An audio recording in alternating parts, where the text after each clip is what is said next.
मैं निश्चित तौर पर शरद पवार जी की जो भूमिका और उनके पार्टी के सांसदों की जो भूमिका रही वक्फ संशोधन विधेयक के ऊपर, उसका मैं समर्थन करूंगा, उसका मैं स्वागत करूंगा और उनको बहुत बहुत बधाई दूंगा। शरद पवार जी ने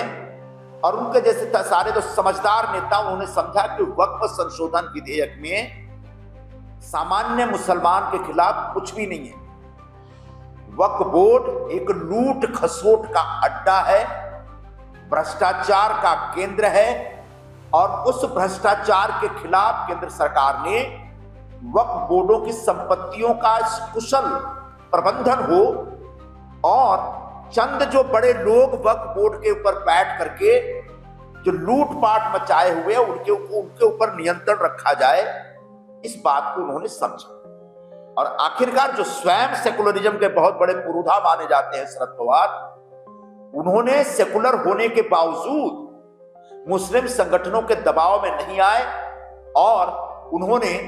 जो केंद्र सरकार ने सही प्रस्ताव रखा है जिसमें मुस्लिम समाज का हित है, उस प्रस्ताव के साथ खड़े रहे। इसमें बहुत ज्यादा राजनीति ढूंढने की आवश्यकता नहीं है, लेकिन इतना अवश्य स्पष्ट हो गया कि महाराष्ट्र में महाविकास अघाड़ी पूरी तरह से बिखर चुका है।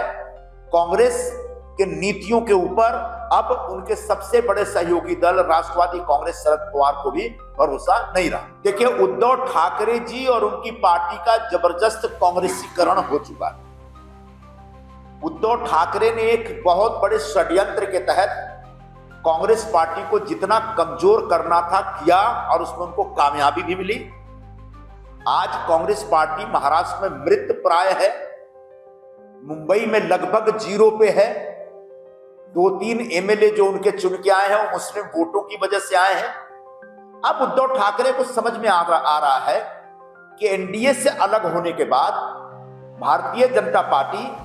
और शिवसेना से टूटने के बाद उनके पास मुंबई और महाराष्ट्र में जो मराठी भाषा के हिंदू भावनाओं से ओतप्रोत वोट है वो उनके पास अब नहीं है। तो उन्हें सिर्फ और सिर्फ मुस्लिम वोटों का भरोसा है और ऐसे में वो कांग्रेस से भी ज्यादा मुस्लिमवादी बनने का प्रयत्न कर रहे हैं, ताकि जिस तरीके से उत्तर प्रदेश में समाजवादी पार्टी और बसपा ने कांग्रेस की जगह हथिया ली, बिहार में लालू यादव ने कांग्रेस की जगह हथिया ली, वैसे ही आने वाले दिनों में उद्धव ठाकरे इस प्रयास में हैं कि कांग्रेस की जगह वो पूरी तरह से हथिया ले, यानी कांग्रेस धीरे धीरे महाराष्ट्र में मुस्लिम लीग की भूमिका में चली जाएगी और कांग्रेस की भूमिका में उद्धव ठाकरे की पार्टी स्थापित